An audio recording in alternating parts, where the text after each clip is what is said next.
This part deals with, yes, continuation of the seventh now, in which the subject matter is ego and the dualities. And there we saw that the creation of the ego and dualities was a necessary step, which has been symbolized in some schools of religion and philosophy as a fall of man. And the fall of man is this disconnection or separation from the original divine consciousness and assumption of limitations in which the separation becomes active, so to say, dynamic, and has consequences in what is called human life. And when you say it is a fall, it only means it is a lure of, Adam attracted by Eve is the Purusha, the subjective consciousness attracted by, or if you say, lured by the potentialities of nature, which is felt within his own self. Nature is felt within its own self, and when the potentiality is seen in nature, there is an attraction on the part of the subjective consciousness to accept the lure and the consequences of what follows. You see, the redemption comes by rejoining the divine consciousness and bringing it into life, into nature. You see, that is real redemption. Redemption is not merely it is by abandoning the world or abandoning life. It is by a process of transformation or transmutation of the being that has now undergone a limitation, widening of the same limitation into a universal and a transcendent consciousness, and embodying on earth and in nature all the consequences of that universal and transcendent consciousness. Means embodying quite another nature, a transformation not only of consciousness and being, but a transformation of nature. That is the solution of the problem. Well, we were somewhere there. Now we must get the forest, otherwise we won't get anywhere. Last one is like a forest, and you'll be lost around your life. Now, is it possible for the ego to widen out into another universal consciousness? That was the problem where we were yesterday, isn't it? Yes. And normally, reason refuses to admit this potentiality and possibility to life. Perfectibility is not envisaged by a change of consciousness, by reason, because reason is overcome by the actual, by fact, by what it has to face immediately. Now, reason says, how can it be? And that is why I pleaded yesterday in my talk on psychology that those who have got the true vision of life see what is from what can be. A world that is from a world to be. What is the world going to be? From there they judge what is. The limitation of reason comes and say, what is final, almost. What is insurmountable. How can?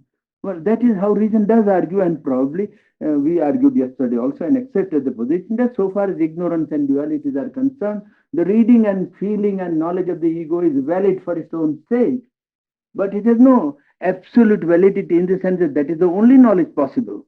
It is possible to rise to another consciousness where all the values that reason admits as true, final, and binding all disappear, and quite another revaluation can be valid. Well, this is the position which we have taken last time, and here reason refusing to admit the possibility of any perfection, and that creates, you see, then is that this universe working under a law of eternal imperfection? Is it imperfection the badge of this universe and this creation?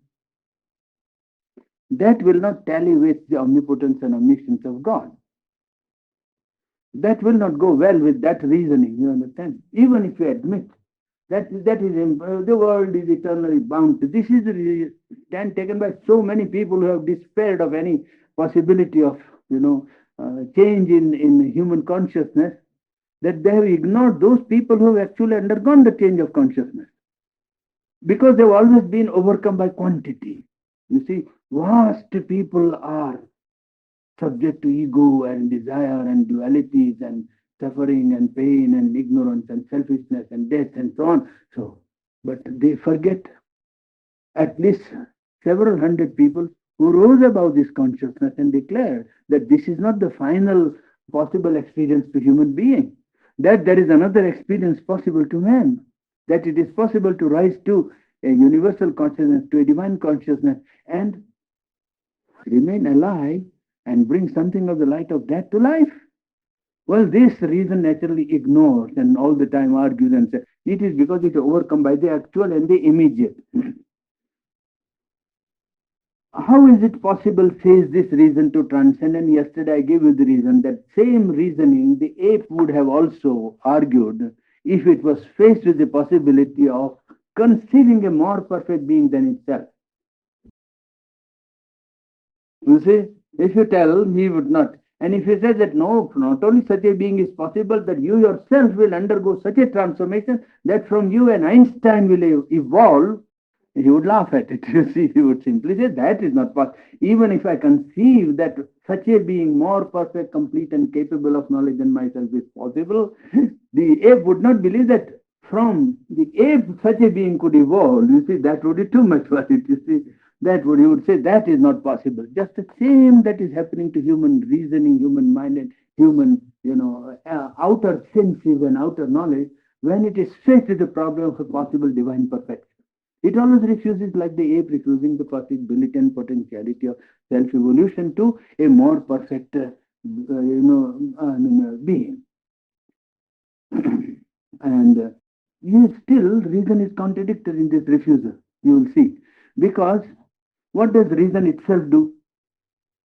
The reason itself does not limit itself by sense data. I see that the sky and the earth have met there. This is the first sense data. When I submit it to reason, reason says, well, let me see whether it's quite true. So reason in its own realm of limited knowledge admits the possibility of correcting the evidence that is given to it and arriving at higher and higher conclusions or higher and higher generalizations of knowledge.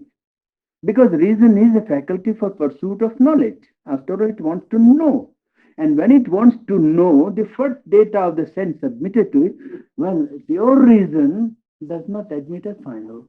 Mixed reason, or if you say it is there is a double reason allowed, mixed and dependent.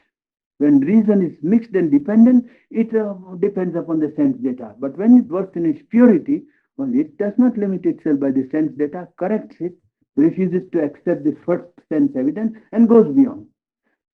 So when you pursue the truth, reason itself is overcoming and throwing away the first evidence of its sense data and corrects it in order to arrive at knowledge of the truth of material world, truth of fact of life. And the argument which reason gives with regard to psychology of man or its development of consciousness is just the contrary of what it does in the evidence of senses. It says, how can you overcome pain? How can you overcome death? And it doesn't want to see that life unanimously never accepts the pain as natural. There is always, as he calls it here, I think he has used a very fine phrase here. The sensation is we ignore the sense that sensation, sovereign impulse is to reject pain. When you get the sensation of pain, the first reaction of the whole nervous system is to reject it. Not to say, oh yes, pain is natural. No. The very nervous system, without mind intervening, without any logic, refuses. The rejection of pain itself, well, reason doesn't account of this great fact that this rejection itself is not merely an instinct which is important or bound to remain important. It is a line of a potentiality. It is an indication of a potentiality which, it is pursued, might lead to some practical result. After all, that is what man has actually tried, even reason. It has tried to overcome pain by anesthesia, isn't it? It has tried to overcome pain by several methods, so that overcoming of pain, and now this is by mechanical method. Is it not possible to do it by a psychological process? Because the very reaction of sensation sense organism is itself to reject pain. immediately.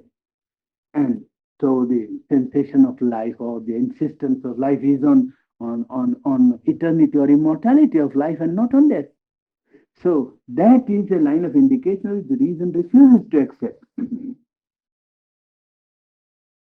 And because reason is overcome by apparent fact, but even from the point of view of reason, if you look at it from the point of reason, how does reason arrive at a mastery? It tries to probe into the phenomenon and tries to find out the cause. When it has known the cause, it is able to master the result.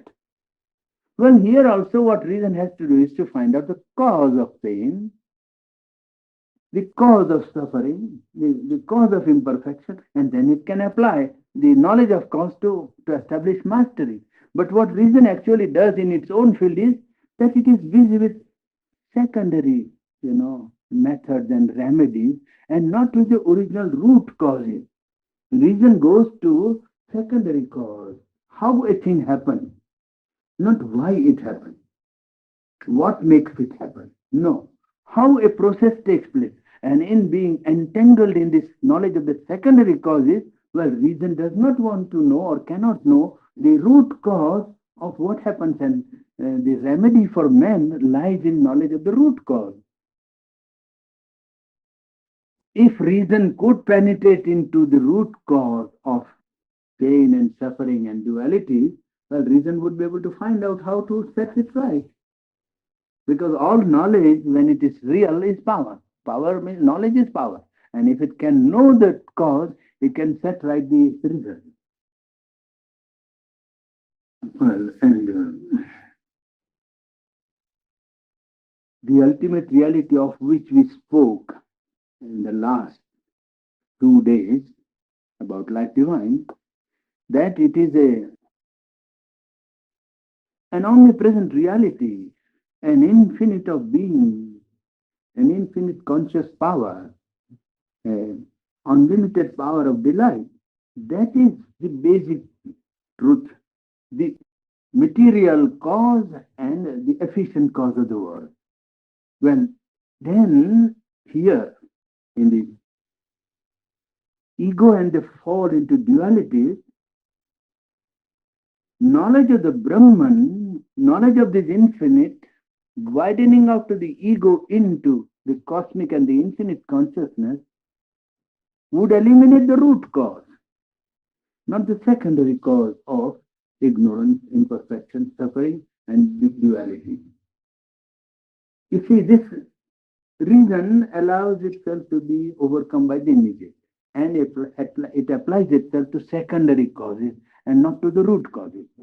If one can bring the infinite consciousness into play and widen out the ego into the infinite consciousness, then it would eliminate automatically the root cause of this duality, ego, and all the consequences of suffering and pain and ignorance. This is the remedy suggested here by the fall of ego, fall into ego and dualities is the acceptance of the possibility of widening of consciousness into another plane, so to say, a plane of infinity. And when that is done, the root cause of ignorance and suffering is removed. Reason refuses because it is overcome by the immediate and says, so many people don't know anything about it, so why? Well, that is the beginning of all truth is like that, that it begins with the minority of one to all, and it is ultimately when it succeeds that the gradual spread of acceptance of truth takes place in life. You see? Spiritual experience of this widening out in the infinity would bring about this result of elimination of the consequence of ego and the limitations of duality. Then one finds, says Sri Aurobindo in Life Divine, that not only oneself is that, but all is that. All is that. Not only when one widens out into the infinite, it is not as if he has come into a special, personal, individual possession of a truth which belongs to nobody. In fact, it is a beginning of knowing that all is the infinite, all is the Satchidananda. You see, that all is that. And that only exists. And still multiplicity is allowed. Forms are allowed, tendencies are allowed, individual egos are allowed. In this Satchidananda, it is allowed to deform, to distort its original truth in life, and even ego reaction is allowed. That one sees when one widens out into the infinite consciousness that this process has taken place, and it is not as if Satchidanand has been overcome. The infinite was faced by something opposite to itself, a not self or a anti-divinity that came into play and overcame the omnipotence and omniscience of the divine and made the divine accept multiplicity and fall into ego and duality. It is as it were this widening out into the infinite has allowed the creation and fall into the ego of its own self, has allowed the division, has allowed the play of variation upon the basis of its unity, and has allowed the deformation and distortion of its original truth. Well, even ego reaction is allowed to create conflict in life. You see, this is tolerated and allowed. But this can be set right. It is allowed because it knows that this has to be set right.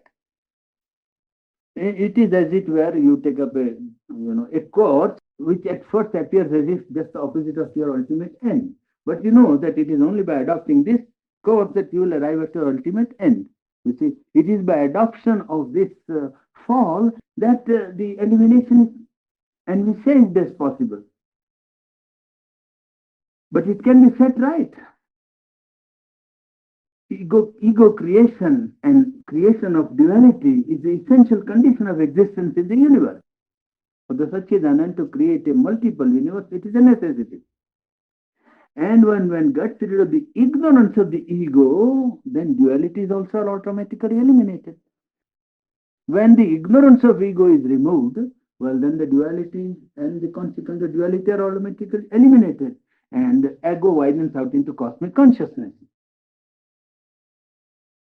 Even when sense and mind are enlarged, people say, and the reason also argues that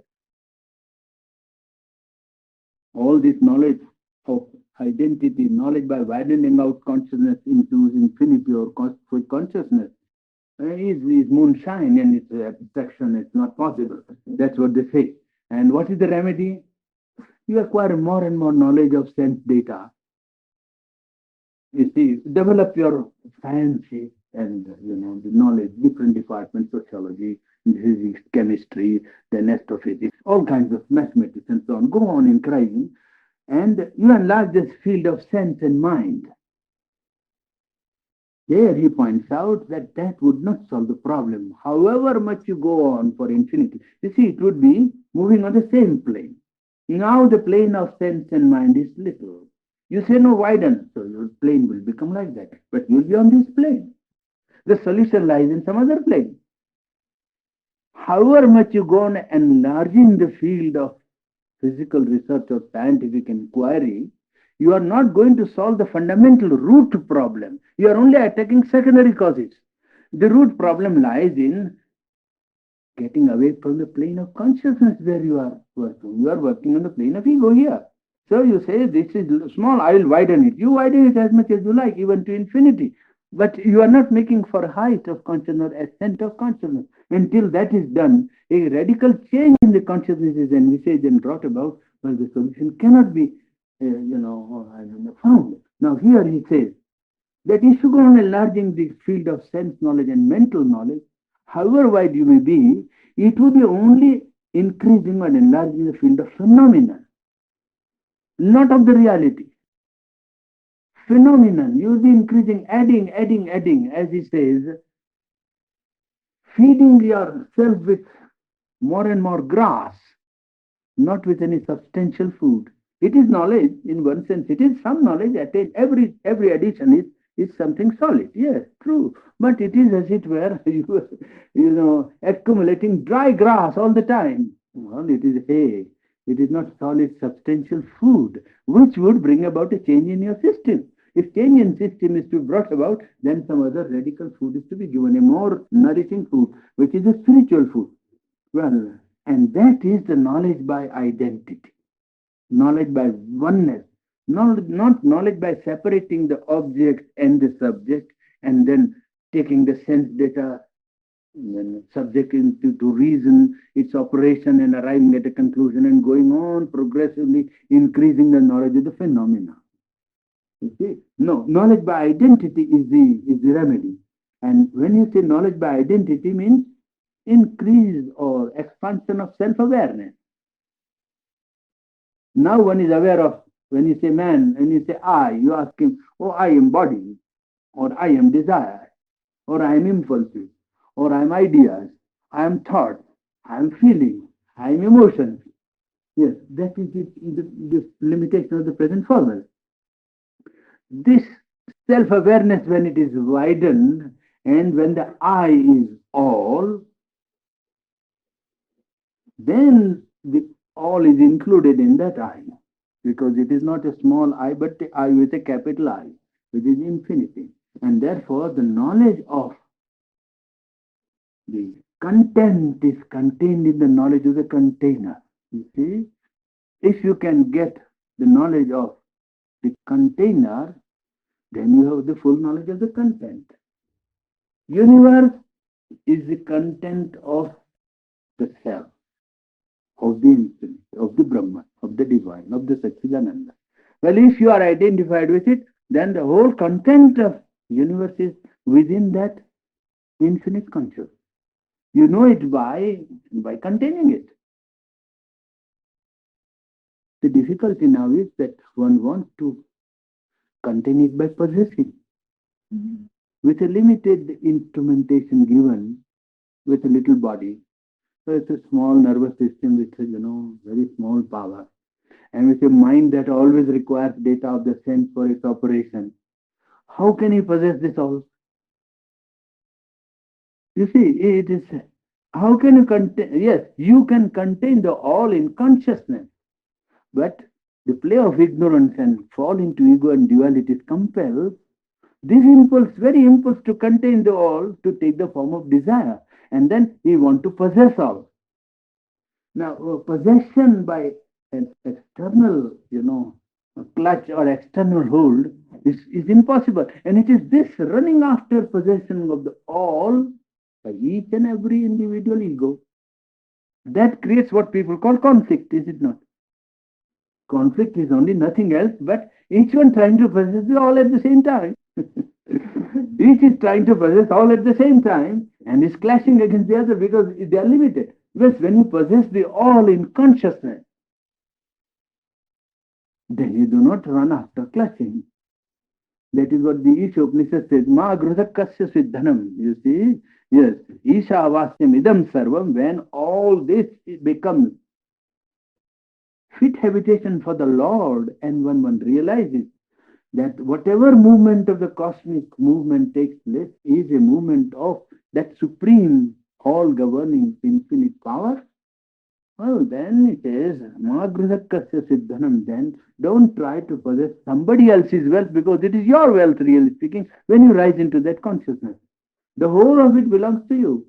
It's not necessary to go in for an external clutch or possession, you see. But the deformation of this original impulse to possess all takes many forms, one of which primary and very disturbing factor in the vital is this impulse of, impulse, action, desire and ambition. That is the form which this takes place. And it is those that really are what you call the problem of man. The solution lies not in suppression, not in rejection, not in saying, oh, when you do this, the complex comes. It is not by that external knowledge that you will get rid of. Take hold of the original impulse to possess all. How will you make a man possess the delight of all? The delight that I am in possession of all, it can come only by widening his consciousness and not by surface dealing with his, superficial consciousness, which only takes the surface play as if that were the root moving and dynamic causes of human psychology. Well, as Upanishad says in one place, if you want to know everything about the sound of the drum, you take hold of the drummer. And when you know and are identified with the drummer, you know all the play of the drum. Well, universe, the world is itself manifestation from that infinite consciousness. And when you want to know this all, when you go to the origin from which is humanity, then you know the root springs of what is happening in the cosmos, what is happening to the world. That is what the Upanishad said when it said, Yena gnatena sarvamvidam vijnatam bhavati. True knowledge consists in knowing that by which all is known. That is knowledge. Yena gnatena, by knowing which sarvamidam vijnatam bhavati. All this becomes known. Well, that is true knowledge, not acquisition of fact by sense evidence and then working of reason upon it. That is a secondary process. It is called avidya. Avidya, not ignorance, but secondary knowledge. Knowledge of the superficial and secondary causes and not dealing with the root causes of man's problem. Mental awareness, therefore, the remedy lies in expansion of mental awareness into self-awareness. And well, this is the knowledge by identity. And you will see that life moves from, you can say, darkness, from darkness to reason, from reason to greater light. In the beginning was the subconscious, all which was dark. In the middle is reason, which is a limited light. And the movement of life is towards light. Reason only prepares the being for this higher knowledge.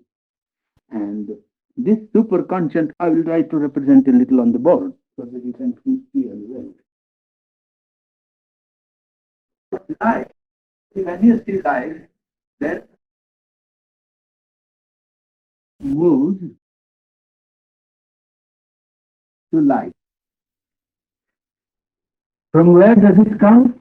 Life comes into being from,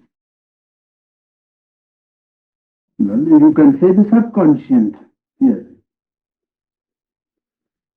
Yes. Subconscious, which is dark. We don't know at present by mind what it is. Life comes from the subconscious thought, which is dark, and it passes through the realm of reason, which is partial light. And it is moving to light, you see, a superconscious all. All. This is important, all. Here, the subconscious all, superconscious all, in between the realm of reason and senses where there is ego. You see? So, the movement is of life to light. And life passes from darkness of the subconscious all to the creation of partial light and play of mind and senses, egocentric and subject to duality. Well, it passes to superconscious all, which is the realm of light. And this light can penetrate and come down into mind. Mind of man, mental. You see, man's mind, you can say. And when it comes to man's mind, it takes the form of intuition. This light coming down into the human mind, you see, man's mind takes the form of intuition first. That's how the penetration of light also takes place in the other direction, partly. You see? Yes. Now, and this intuition that you see there is the intuition of a self which is infinite, a Purusha, a being, a subjective self of the whole cosmos. That is the first great intuition of all philosophies, all systems of yoga, and all religions. That there is a cognizing consciousness which is infinite. That intuition of all is the intuition of the Purusha. You see, this is consciousness. Purusha, which is universal. This is the intuition from the superconscious light. Now we go to the next chapter, pure existence. 9th chapter, is it not? That was 8th here. Yes. Or is it 8th chapter? Eight chapters, yes. Eight chapters. Yes, yes, yes. Yes, method of Vedantic knowledge, yes, yeah. This brings us to the well construction of mm, nothing got through the eighth chapter without telling us. Yes, I think part of it is there. Part of it is there. The no Vedantic knowledge. Life divine. Yes, life divine, chapter 8. Partly we have covered the ground in this talk just now, what I have done. Not completely, partly. This brings to the forefront the problem of Vedantic knowledge. Chapter 8. Yeah, chapter 8. You see, methods of Vedantic knowledge, because probably I dealt with in one talk when we already had before I went out to Los Angeles as to the what is knowledge. You see, because that is a problem question. What is knowledge? And what consists what people call knowledge? And there we dealt with the knowledge by identity as also a possible sort of valid knowledge. And knowledge by identity is not mystic, superstitious, or something, abnormal, but normally known to almost the whole of humanity in the course of its cultural activity. There is no cultural activity in which something of the knowledge by identity has not worked. I showed that when you're talking about that. That knowledge by identity is always those people when they don't want to accept, they always say, oh, that is a talk, it never happened. It is something that actually concerns humanity. Humanity has been constantly taking advantage of this knowledge by identity, first working by a process of intuition. Identity does not take place all at once, but when the identity begins, it overpasses the realm of reason and brings light of intuition, inspiration, revelation into human mentality. And it is that which has molded many of the forms of cultural expression of the human collectivities, even not only to say of individual life. The cultural activity of many nations and races has been led, has been, so to say, formed by these great intuitions that came down from beyond reason, inspirations that came down and gave them values of life. It is not merely a old grandmother's tale to say that knowledge by identity is something that has happened to mankind. It is not something abstract in the air which the modern people always try to or brush it aside by saying, "Oh, but that is a talk." It's never. They refuse to see the thing as it has already worked in the past. You study all your literature, all your poetic literature, all your artistic literature, and find out what is only rational and intellectual and what is not, and you will immediately see the contribution, which is of the superconscious realm of consciousness, penetrating its rays into the working of human psychology, human heart, or human mind, or human sense of aesthetics, or human sense of harmony, or sense of beauty, or sense of perfection. It has all been influenced. Well, apart from that, methods of knowledge here we are discussing. And there I have partly covered the ground when I told you that the first instrument which man can and does use for his increase in knowledge is reason. And this reasoning faculty has double function, a mixed and dependent function and a pure function. I partly dealt with that subject just now. Now, when reason confines itself to sense data, to studies only the phenomenon, the appearances of things, then reason knows only the becoming, the change. Reason then does not know the being. Reason then cannot know what is changing. Only it knows how the change is taking place or what kind of change is taking place. Or what it is that undergoes the transformation or change, the reason doesn't know. It takes the starting point, but when it goes beyond the starting point of sensation and sense evidence, well, then reason rises into its pure realm of action.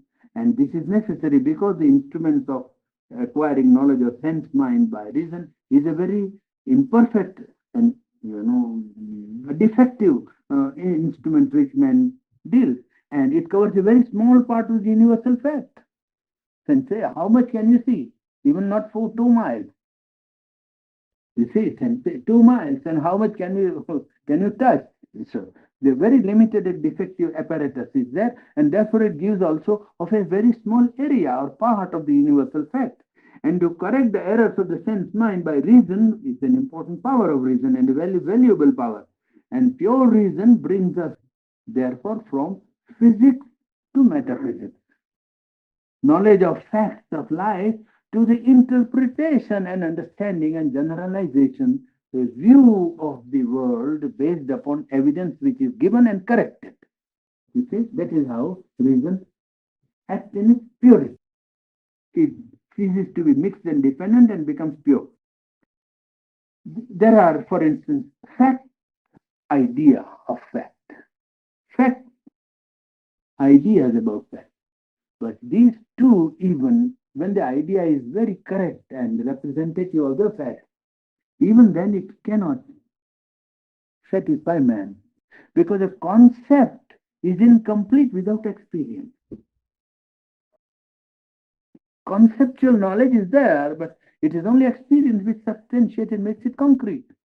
You see, now, I gave you some instance when we're talking about knowledge by identity, isn't it? That you read an essay on the constitution of sugar. And when you read the essay on constitution of sugar, chemically you get an analysis and a formula, carbon, hydrogen, and oxygen, and so on, and the internal constitution of sugar and its effect on the human system, and its necessity to use as a fuel in the human system, metabolism, and all kinds of things you understand, and its reaction when it comes in contact with the human taste. Well done. All that you read, well, that gives you some idea what sugar is. It is conceptual knowledge. When you taste sugar, well, you have an experience which gives substantiate the conception of sugar. Or you did an essay on anger and read all the symptoms of what is anger as a passion or as an impulse rising. Well, you read and you understand that the human being loses its reason and loses its poise and loses equanimity, and suddenly, disproportionate to the cause, it rises to an impulse of expression which is abnormal, and then eyes become red or lips become red and all kinds of. Yes, you read all that. Well, you have some concept of anger, idea, but you get angry for 1 minute, and then you know anger. You get angry for 30 seconds only and come back. That was anger. And you know it far better than you knew by concept. Well, the fact and the concept, though they may be adequate, reason and correct and valid as far as they go, they are never satisfied. Experience, without experience, it is incomplete. Well, yes. Now, and therefore you will see that all experience is psychological. This is very strange. They say all experience is material. All experience is nervous. Even psychology is only reaction of nerves. You electrically, make the brain react, and then it becomes blind, or eyes can't see, or something happens to your lobe somewhere in the mind, the brain, and you see that is all human psychology, reduced to physiology of the nerve. You see, drugging the nervous system and trying to prove that parapsychology is trying to find out that suprasensual knowledge is possible in the transference of thought without intermediate, medium is possible. All these are so well known to anybody who knows ABC of yogic life that there's no use trying to bother about it first. And secondly, to reduce the whole of experiment on human psychology to its nervous system is to take the hold of the thing, as Sri says, by the wrong end. The first hand is the one who interprets. There are no inevitable reactions in the nerves. Remember that.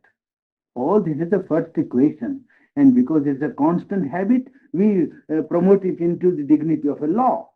Absolutely, there is no such law for the nervous system to react only in a particular way. Absolutely, there is no such law.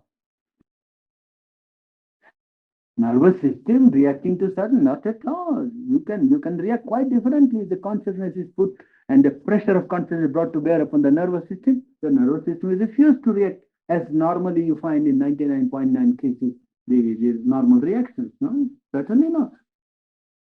This is taking a habit and promoting into a law. A constantly repeated habit. Yeah, that we say. But a habit is a habit. That's all. It's not a law of nature. Because this reaction and dynamic movement is subject to an entity, to spiritual being. And this spiritual being is governing, can govern. If it is, does not govern today, it doesn't mean it has no power to govern. Because in 99.9 cases, the human individual does not go to the true original, the governing power, the psychic being or the vital being or the mental being, and put its force upon the nervous system. Therefore, the nervous system normally seems to react in a one particular way. But that does not mean that that's the law. As soon as there is an intervention, you will see that nervous reactions completely change. Absolutely. There is nothing to warrant that nerves must react in a particular way to a particular stimulus. There is no such law. General habit, yes, that's all right. Now, all experience is psychological because sense mind interprets what the senses receive. Sensation has no absolute value. There is one first, the traveling of the sensation to the receptive point. And then there is a valuation there at the point of reception. Good, bad, indifferent, high, low, desirable, undesirable, present, repellent, all. Well, this is interpretation. And it depends upon governing that center as to what value will be given to a sensation. I know, of cases in military life where, amputation is done without anesthesia. The whole leg is chopped off, and the man is not taking any anesthesia. Oh, he said, I'll cut it. Now, what do you say of that reaction? Soldier having lost his foot and hand walks 3 miles in Napoleonic campaign while retreat from Moscow was being done. How to react? Well, in Greece, 175 miles the man runs to carry the message of the Olympics. Facts. I'm putting a nervous fact now. How does it happen? Tell me.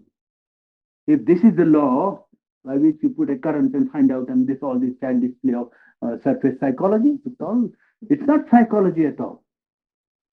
These are facts I'm telling you. In Greece, there was the one man had to run, you know that. In Tibet, even the man has to run. He flies practically. In Tibet, he used to fly to give the information about a certain holiday to be observed after a certain interval, 10 years or 12 years.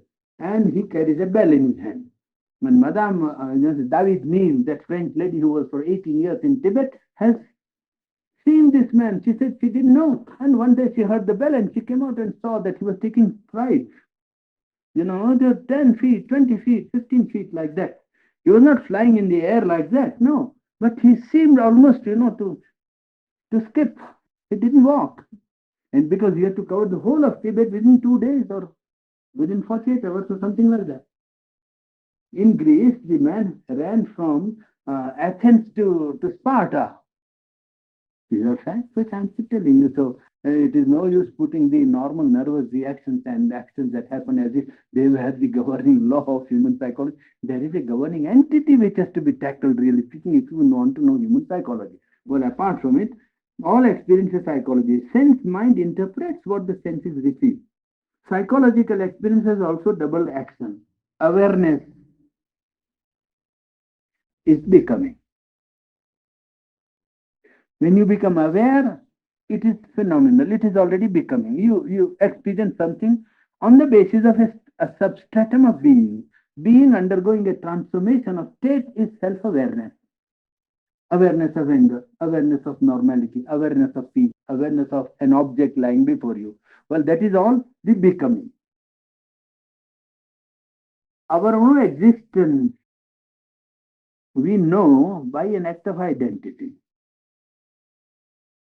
We know that we are simply because we know it by identity with ourselves, is it not? And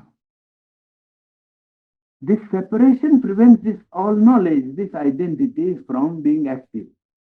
And this limitation is the creation of the ego, as we talked just now before. And limitation to the physical contact and mental operation. All knowledge to the normal human mind is, well, subject to the limitation of evidence of the senses and operation of the mind. Now, this limitation is imposed on the individual because of the creation of ego and duality. This limitation is the evolutionary condition necessary. But the dependence on this evidence on the operation of mind, he calls in life divine, is only the regularity of a dominant habit. Mark the words, regularity of a dominant habit. It is not a rule. And this is proved by mind directly knowing what is to be known. There are so many evidences to this that mind can know the thing directly without any intervention of any sense in between. There are people who have actually given a description of places where they have never been. You put a man into hypnosis, and then he gives you description of the city of New York sitting here. And he says, there, your house. Oh, is it number so and so? Yes, some man is going inside. You will be surprised to know how this evidence has been used by even England to trace crime. Dr. Rapier, I think, case of Dr. Rapier was an eminent case of knowledge by clairvoyance. They could not find 30 murders and they could never trace the man. Never trace. Ultimately, somebody told them, why don't you go to somebody who can read, the crystal reading as they call it, you see. And so they went to somebody and said, well, let us know. After all, we failed to trace the criminal after 30 or 32 murders. So she said, well, who is the man who has done this thing? So this lady sat down and they said, oh, there is a street in London. Oh, there is a brass plate on the house. It reads, so and so. Upstairs there is a man. There is a laboratory. Well, I don't know. That is the man. That is how I see it. Well, they traced.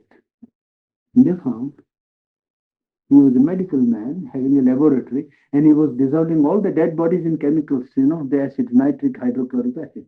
And all the dead bodies were dissolved. Never a trace was found. This was case. I am speaking authentically from a report in London paper. Now, this knowledge is not by sense evidence. What I mean is that evidence of something absolutely direct knowledge by mind. So can telepathy, so can thought transference take place. Operation of a will at a distance is so well known. I think AE, the famous Irish writer George Russell, in his book Candle of Vision, he has spoken about this experience of his own. How he was sitting in Egypt, and a friend of his saw him sitting at the pyramid in moonlight and wrote a letter to him. So, what I mean is that when you talk to these people who don't want to believe, as Yamdo says, you can't make a man believe when he has decided not to believe.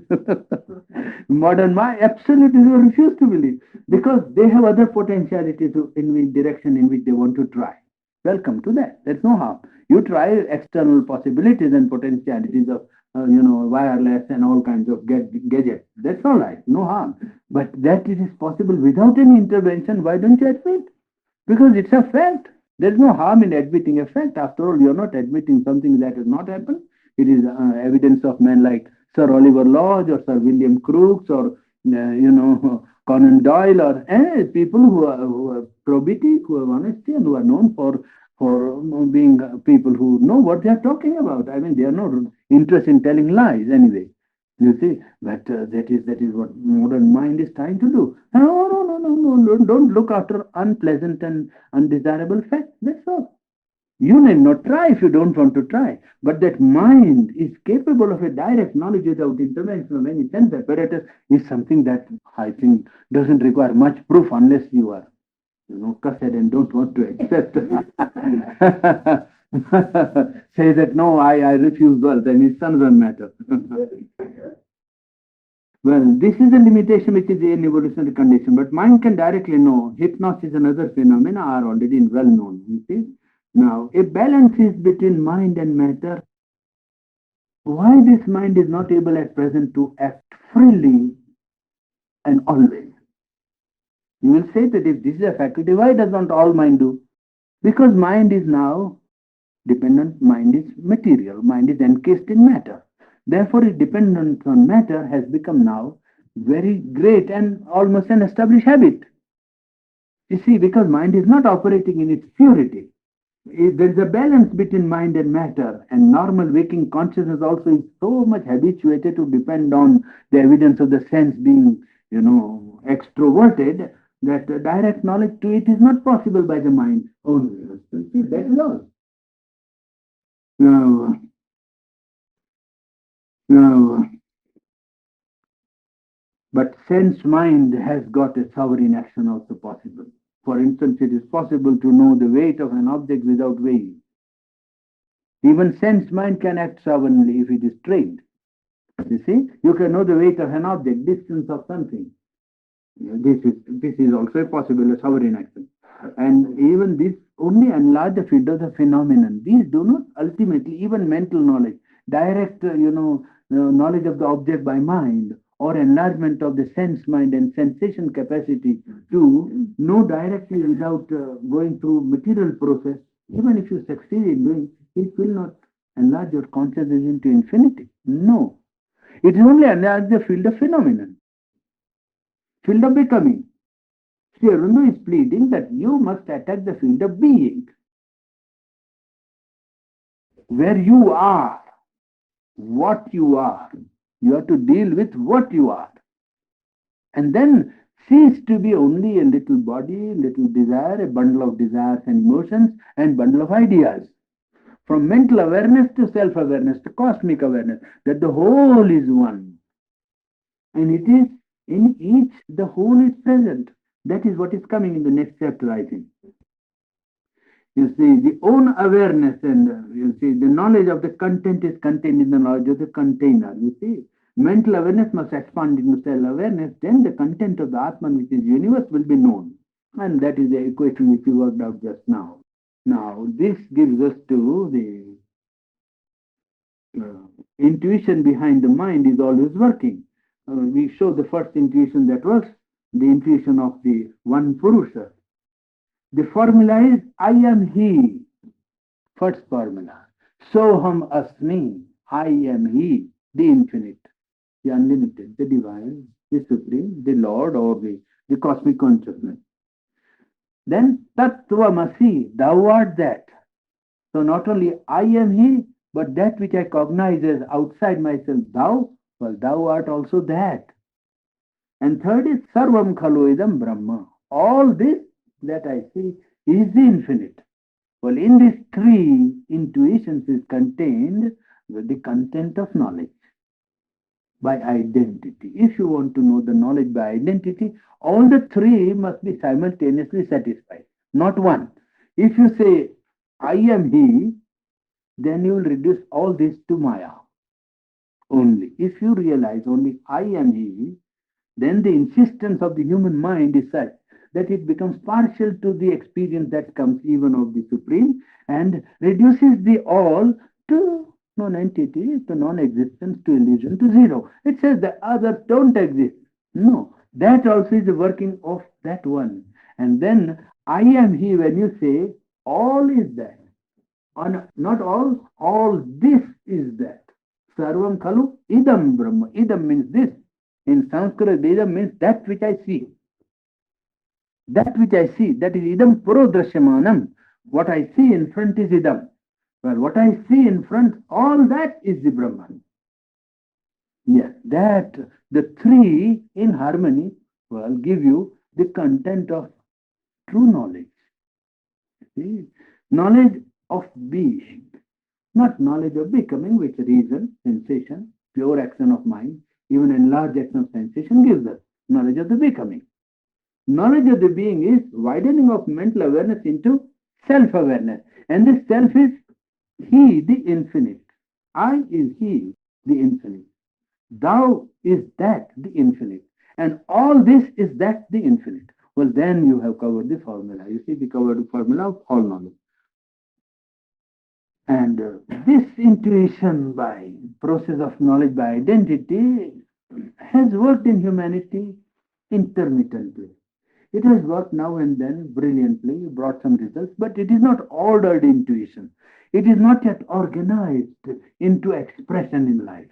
The problem today which Life Divine wants to tackle us or want us to tackle is that this knowledge must now become ordered, because otherwise, without organized expression of it, it remains somewhere like a light, and very often it lends itself to a misinterpretation or an exaggeration, which does not allow the, the, the aspiration for perfection to be fulfilled in life. Well, today, it is the reasoning power that leads and not intuition. To human being today, intellect is the leading power of man's instrument of knowledge. And pure reason has led to practical reason, means science. Pure reason has been trying to create effective field as practical reason in scientific development. And uh, this reason proceeds by analysis, by division, and takes the facts and ultimately puts them together to form the whole. And then he says that instead of that, let this reason take cognizance of one fact, the fact of the Purusha, the subjective consciousness. Consciousness is the basic fact of the universe. Consciousness is the fundamental fact of cosmos. And the Sad Brahman, or the true being, the infinite being, well, it is that which is the standing intuition on which this reason can base its operation. Well, then perhaps this reason can give us some clarification of this process of knowledge. Now, I have one more little passage to do, and with that we will close to the morning's reading. It is here, there are people who all the time say to us that this knowledge of identity is good, but it's practical. Does it work? That is again and again, because the immediate and the present always overpowers a man's reasoning power. Now, Sri Aurobindo has answered this question in some of his writings, and I think that it is necessary for us side by side to understand that you know we want to dispel the notion that attainment of this higher consciousness, this infinite consciousness, is something abstract and without any dynamic consequence in life. Somebody asked him that, you see, we doubt whether what you do is right. His disciples were people who were allowed liberty. You see. A guru in ancient traditional sense would not allow 1/100th of the liberty which Sri Aurobindo allowed us. See, we could sit with him on the table like that and smoke. No Indian traditional guru would allow a disciple first to sit on the same level of the chair. Well, if the guru is sitting, you sit down or you take a lower seat. When that is understood. I mean, I'm taking out tradition. It may not be very nice for people to feel independent and equal and all sorts of things, but that is the tradition in India. That the guru is one who gives you knowledge, and he does not give you information and doesn't write books and thesis. He gives you something which changes your consciousness, and therefore you take it from him as if you have to receive something from him. But he allowed us, enormous amount of liberty because he knew the age and he himself was a product of modern age. He was not an ancient somebody in the limbo of the past, the Rip Van Winkle who suddenly awakened to this modern world. He knew the modern world more far better than many modern people know it. You see, he been to England and Europe and had his own training absolutely in English language. He didn't know his own mother tongue. So he allowed this freedom, and so he allowed all kinds of questions. So Dilip could put all kinds of nonsensical questions, I tell you, idiotic questions almost. Oh, you say like that, but how can I believe what you say? To a guru in India, you see, he would say, get out of this house and do what lies is on. You are quite unfit for this path, get out.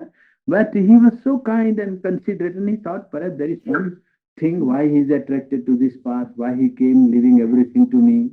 Now he is full of difficulties. How can I reject him? There is 5% of chance in him. For 90% of his stupidity, I can't reject him. That's how he used to look at it. And so he used to allow him to all kinds of questions. To all of us, he allowed. Not only Dilip, everybody he allowed all kinds of questions. Now, there was one question. So he said to him, when he wants to become a little strict, his strictness even has a softness about it, very soft. So I must remind you, he's telling, I must remind you that I have been an intellectual myself and no stranger to doubt. So I also know what is doubt. Both the mother and myself have had one side of our mind as positive and as insistent on practical results, and more so than any Russell can be. Dilip put the idea that I met Russell and he's an intellectual, great this, that, and says, I know what Russell stands for, and Russell can ask for practical result. I also know as much to demand from my process as Russell can demand. We would never have been contented with shining ideas and phrases which a Roland, means Roma Rola, or another takes for gold coin of truth, shining phrases and ideas. I think I can say that I have been testing day and night for years upon years, more scrupulously than any scientist, his theory or his method on the physical plane. Well, this he wrote in 1932. So that gives you one idea. Then say that when do you concentrate? What do you do? Students, teachers, you see, disciples could ask anything nonsense. Well, how do you concentrate? We say, when I concentrate, I work upon others, upon the world, and upon the play of forces. Then the people ask, how can invisible force produce tangible results?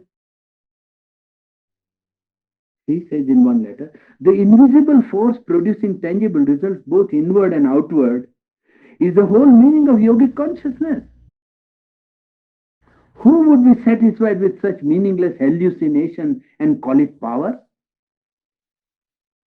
If we had not had thousands of experiences showing that the power within could alter the mind, develop its power, and add new ones, bringing in new ranges of knowledge, master the vital movement, control the conditions and functioning of the body, work as a concrete and dynamic force on other forces, modify events, etc., we would not speak of it as we do.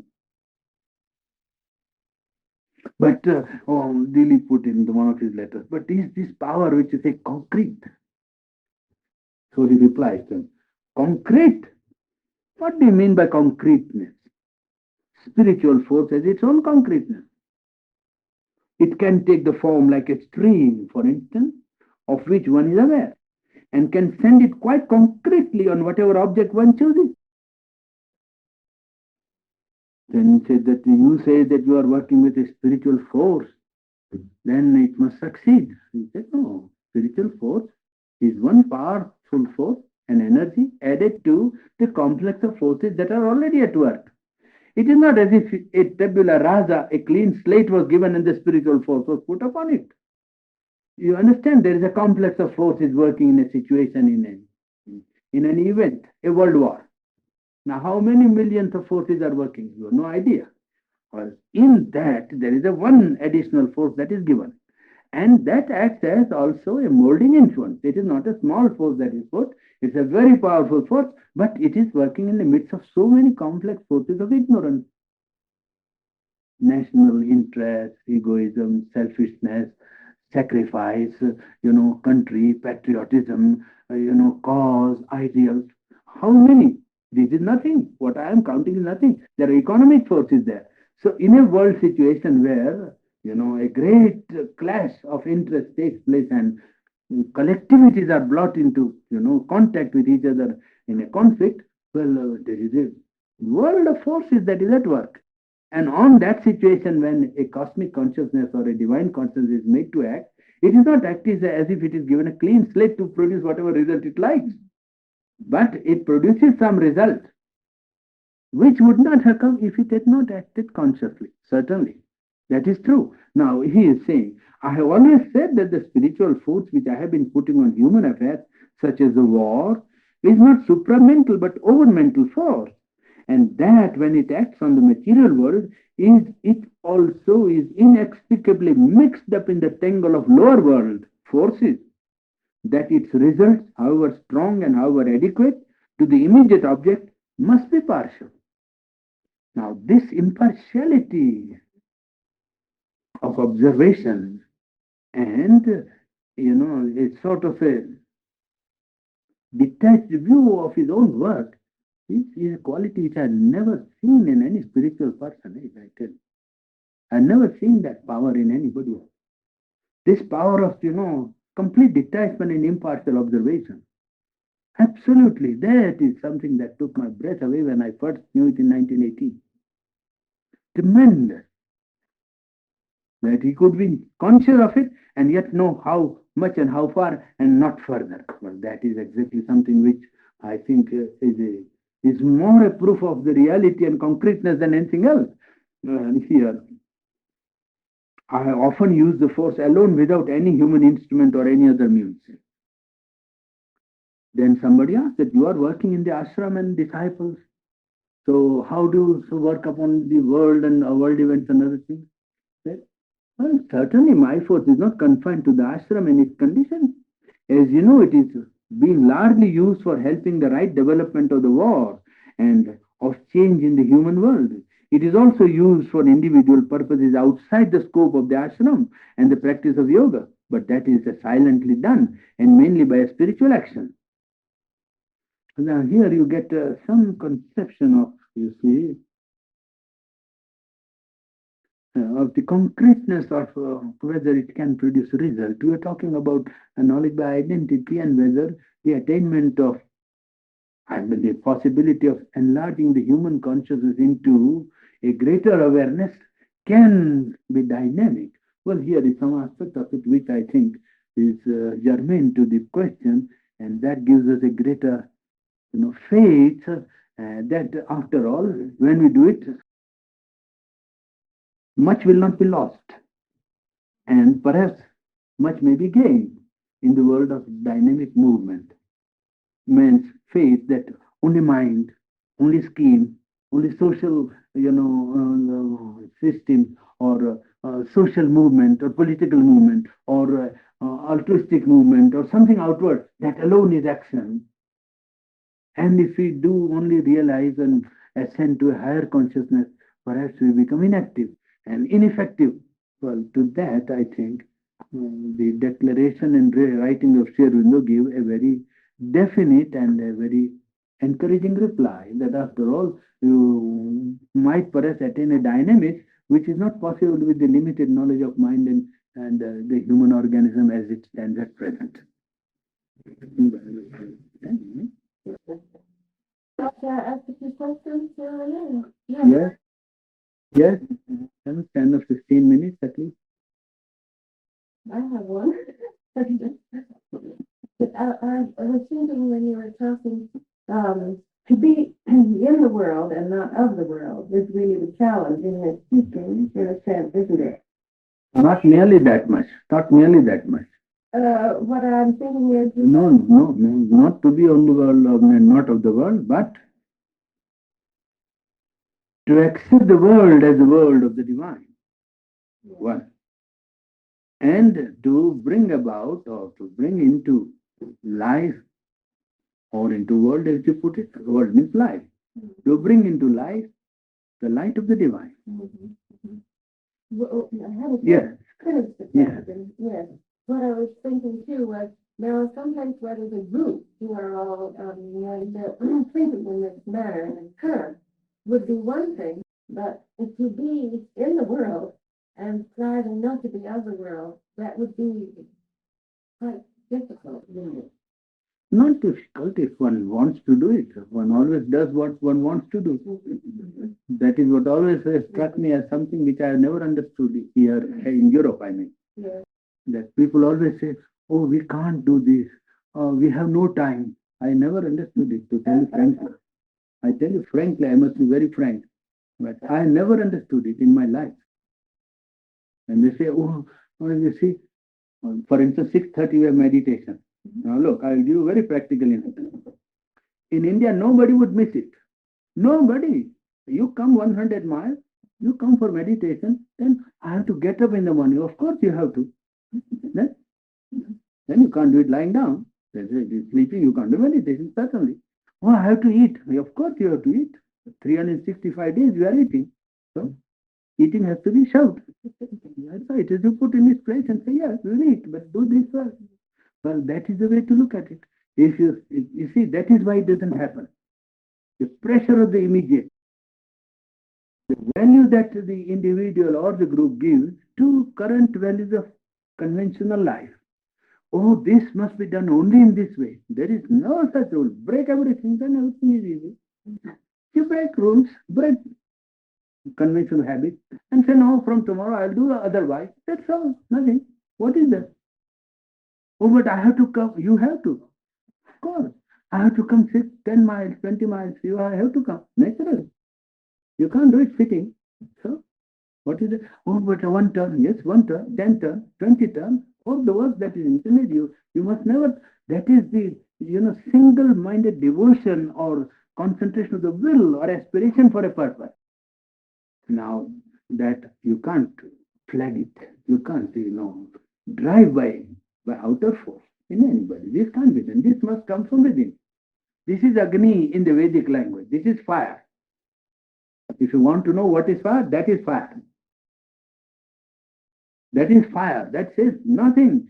No compromise with any obtaining conditions of individual habit or collective convention of social life. You have to outgrow. Then you can establish new value. Then the divine value can be centered in you first, and then around you, then in 10%. That is how it has to be established, you see. But in India, isn't it true, Brian, that the undercurrent, the spiritual undercurrent is with you, so to speak. And in countries, and that is all the more necessary here to do it. Oh, I'm not saying it isn't. I'm just this has just occurred to me when you were Yes, talking. yes, that is true. The undercurrent, the spiritual undercurrent is not with you, you might say. Yes, It is to the yes, degree that it's yes. with you. No, it is almost against you. Why? There's nothing to hide it. It's all right. Well, you take the conditions as they are and try to, all the more necessary that you should bring the full force of concentration of aspiration to bear upon it. And that is what I told at Los Angeles. They said, but then I said, look here, this has to be done. And someone of you has to do it. No outsider. It's from inside. It must come here, the fire. You can't drive it. No, it must come. It has got to come. If you want to change values of life and meet the challenge of the times and put down economy in its proper place and not allow it to govern life and be the highest value of human life, individual and collective, then somebody has to say, down with economics. We don't care. That's how it has to be done. That's it. We don't care for money. Somebody was telling me when I spoke something about this. I said, how much can you give for it? For changing your life, what are you going to give after all? In terms of outer exchange, what can you give? What can I give to Sherwindo? Even my life would not be enough. So, you see, that's not the correct way. You must break the value. That's all. Go by your values. That's all. And society will take care of itself. You need not flout and, be what you call insubordinate or you need not go in for something that is not. Keep conventions that are harmless to yourself and don't come in. You observe. Be gentle and kind to somebody who says, I don't believe. All right, don't believe. What can you do? You can't force. Let's say, what you are doing is stupid. You say, yes, there are many stupid people. We are one of them. That's how you do this. What can you do? You say, I don't believe in what you do. Yes, you are free. This is a democratic age. You need not believe. You are free to not to believe. I am free to believe. It's quite all right. Nothing wrong. I need to take it quietly, and because that is how you have to proceed. But when it comes to the essential, you stand firm and you have the fire. And you say, no, nothing doing. It is I'm going to do that and nothing else. Well, then the thing gets done. It gets done. There is no doubt about that because you are not alone. You have to always remember this that the whole of the divine force is behind you if you are true to that call of the soul. You are never alone. Never. Not even in the jungle of Africa, I was alone. So when I had the difficulty with the immigration officer, well, I was quite alone. And yet I was all right. Nothing wrong. Would it be true, Purani, even having a greater opposition also, if one was true to this divine call, there would even be maybe an opportunity to even increase quicker growth. Quicker growth, yes. Yes. Yes, of course. It is that.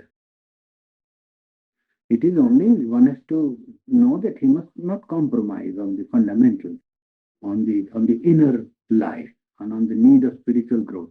There should be no compromise with any outside value. Then one, you need not go and fight or disturb or destroy nothing. When they come and knock, you see that if it is harmful, you bear the knock. If it is harmful, you reject it and throw it out. Otherwise, you try to create as much goodwill as possible so that others also may try to follow. If they have the inner call, I mean the inner sense awakened, others also may take to it. You try to be sympathetic with goodwill to all. We should maintain a goodwill for everyone. We don't want to feel that because we are doing spiritual work or trying to do spirituality, we are superior to other people. Nothing of the kind. Nobody is superior to anybody. Divine is superior to all. That's all. And if one seeks that, well, he might plan to do good to himself and do good to others. That's all. Teacher Curry, one thing that almost seems to me to conflict in a sense, at least I can't seem to coordinate the two, is Sri Aurobindo emphasizes self-surrender and the grace of the divine, but That is when you come to the method of yoga, isn't it? Yes. to use intellect and reason seems to conflict with this. No, when you have decided to live your spiritual life, then this very process will show you why surrender is necessary. We have come up to here now to an infinite consciousness, isn't it? Up to the reason, and you are not present all through. But life divine is trying to put down an ideal to the human mind. And rationally, the process works out that there is an infinite of being, consciousness, and delight at work. Man is only one term of it, and on each term, the totality of the Supreme is present. Totality of the Satchidanand is in every blade of grass and every grain of sand. If the whole of it was not present, even sand cannot be sand and grass cannot be grass. Now, on this truth, we are proceeding. And the problem is to enlarge the mental or human consciousness into that infinite consciousness. And there he says, we have just said that reason has its own limitation and two functions, a mixed and dependent and an independent function. Even independent reason is not capable of solving the problem because reason is dealing with phenomenon and not with the self or being. Reason can accept one intuition that there is an infinite subjective self at work in the universe. This much reason can accept because that's an intuition which has been standing all over the world from the beginning of human history. Something has been felt to be at work. Something. And there you call it as, he calls it Purusha, subjective self, and infinite being. An infinity of being is taking cognizance of all this. That is the first intuition. As far as reason can go, is that far. Now, when you take up the process, then the human has to give himself up to this infinity in order that the infinite may be able to work in him. It is a very simple process. Surrender is not at all anti-rational or irrational. It is very rational. If you allow a very wider current to work upon you, you open yourself to it and contact that, and so that it may come into you, isn't it? If a very vast reservoir of power, infinite power is somewhere else, and you are at a lower level, then you establish a contact between yourself as pipe, is it not? That is your surrender to it. Then if the current is able to flow, otherwise the current cannot flow into you. It's very simple. If you stand closed completely and say, there is an infinite reservoir and here I am, now I am great, the current is greater, but I can't give up myself, then you remain where you are and the current is there and there's nothing wrong. It's quite all right. When you say, no, I want now that to flow into me, then you establish a channel. And the channel by which you establish is your surrender. Surrender means opening yourself. You see, the sun has risen, and you say, now my windows are closed. You say, but I open my windows. That is surrender. Then the sun is able to penetrate and come into your house or into your room and light it up. That's all. It is very simple for people who have, earnestness of seeking. It is difficult for people who are very egoistic and say they are something very precious and wonderful and marvelous, and they have so much to give. What they have to give, I don't know, because they have only ignorance to surrender, isn't it, after all? What has man to give as if he is having a golden social possession that, oh, if this is lost, what is lost after all? What is a man? What is the power of man? Few ideas, little carbon, hydrogen, calcium, phosphorus, nitrogen, that's one, desires, impulses, which are common with the animal, and a few ideas, and the idea that I'm very great. It's the greater vanity than any other creature has. That's all that man has. And that only has to surrender, nothing else. It's very simple. If he takes a very objective view of what himself is, he would think, if there is such a being, I would like to gain by giving up this nonsense. Isn't it? After all, giving up is nothing much precious. People have a little confusion about giving up the ego. They think then what would there be? When you draw a blank. Yes. Some people have that. Was that what you were thinking? No, actually, I had no fault to find with the surrender. I'm wholeheartedly for that, and I can understand. I don't understand the reason part. That's right. It seems like there's Better a not lot to. of intellectual. Better not to. It's bothering your head for nothing. Some people need that. I think that was a bit. They are afraid of losing their personality. They think that personality is a very precious product of life and you should not lose your personality. Really speaking, surrender fulfills your personality as your egoism can never do. Surrender is not losing yourself but gaining a higher self. That is really the truth. When you surrender, you gain, you never lose. You gain what you could never gain. What was it? I don't know whether what is a very sensible thing to say, but I think most of us, we have a memory of radio, which is there and can never be put out. We're always trying to go back to it. Because we feel it's part of our being. It isn't something that was never known to us. We know that it is part of us and we long to behold it. We long to go back to it because we want to that. But we don't know how or when, but we know we did. Yes, yes, that's it. It is that aspiration itself can be an active force. You see, a constant aspiration that I want to contact this higher consciousness, aspiration that I want to become that and cease to be what I am now. That you maintain either in the heart or in the mind.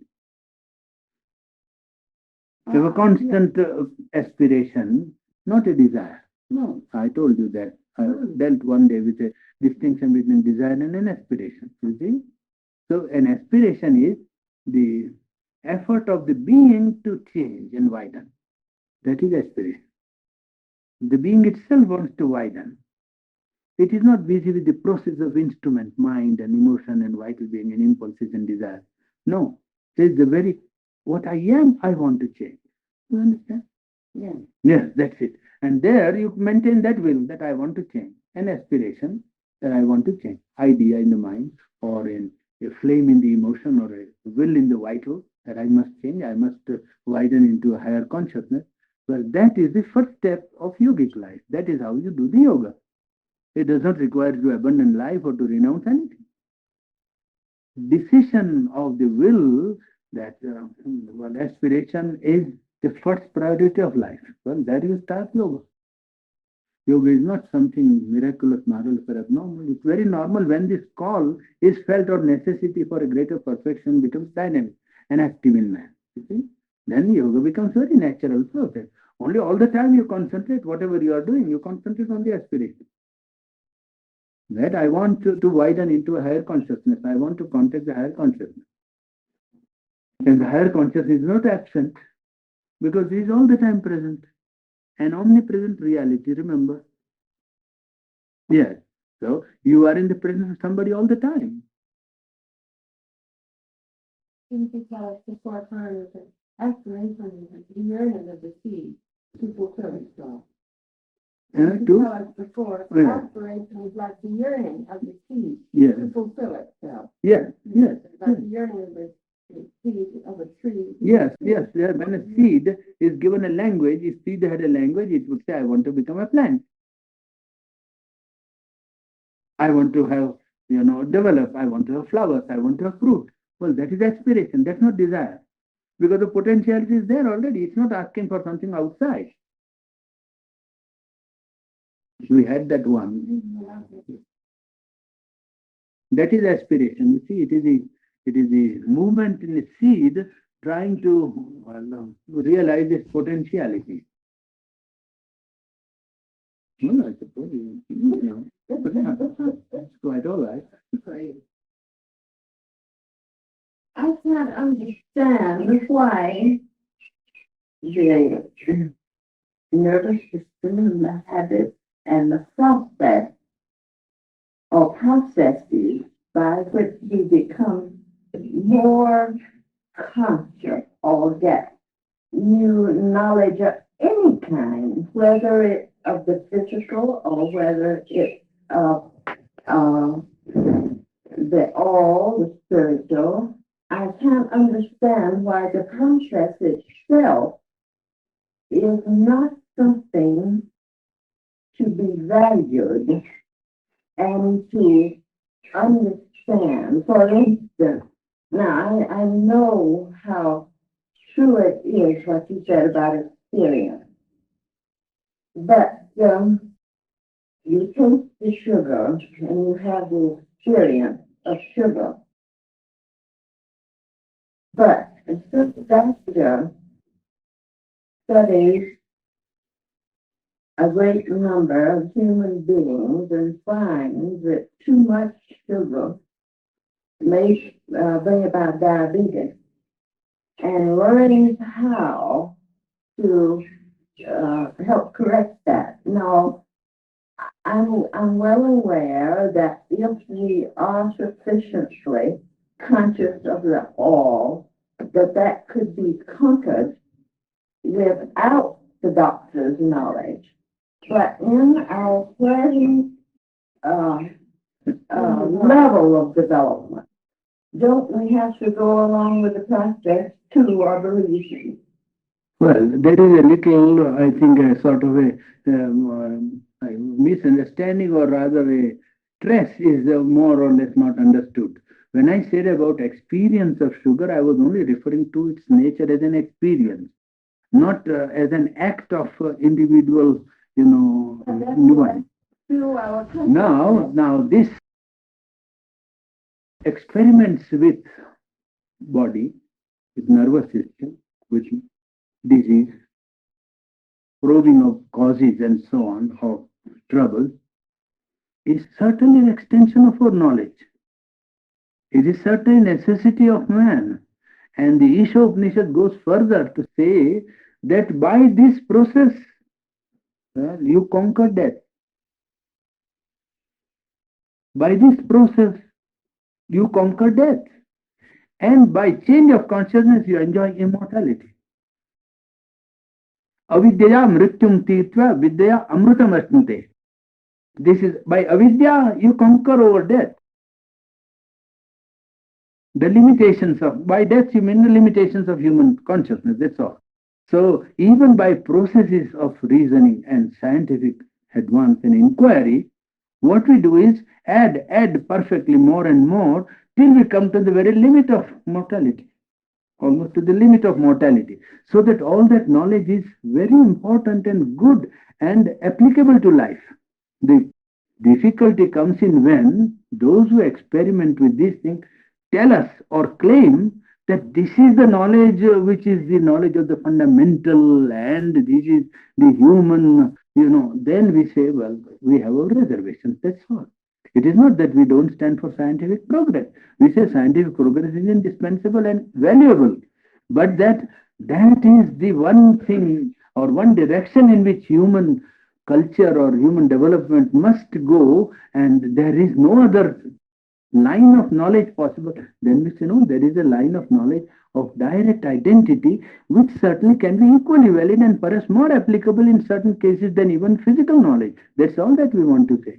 And the limitation which I have observed is that the claim of these people to know that this is the knowledge of the secret or the process of psychology, as if it was the center of psychology. That I would say, no, it's a very small region of psychological knowledge which has some bearing to psychology, but psychology does not consist in only in that field. That is all that I wanted to convey, nothing else.